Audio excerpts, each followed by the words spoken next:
Everyone, আসসালামু আলাইকুম। Heavenly ভাই সাজের পক্ষ থেকে সবাইকে অনেক অনেক শুভেচ্ছা। আমি আজকে আপনাদের প্রিপেয়ার করে দেখাবো কাঁচা আমের ভর্তা। আমাদের সবারই ছোটোবেলার অনেক স্মৃতি জড়িত। গাছ থেকে আম পেড়ে খাওয়া, তারপরে শুকনো মরিচ পুড়ে আম ভর্তা করা, সেই স্মৃতিচারণ আজকে করব। জাস্ট আমগুলি আগে পিল করে তারপরে ভর্তা করব।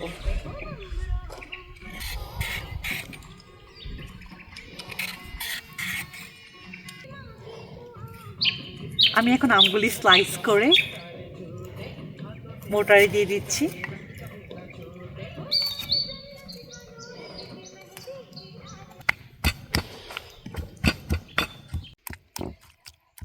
আমাদের আম ম্যাশ করা হয়ে গিয়েছে। আমি এখন অ্যাড করে দিব সামান্য পরিমাণে সুগার, সল্ট, রেড চিলি।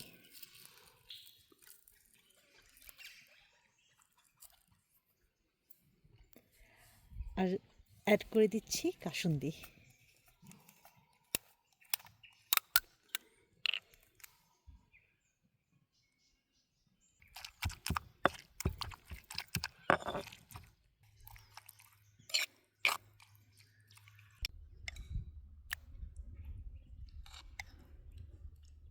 আমাদের আম ভর্তা প্রিপেয়ার হয়ে গিয়েছে।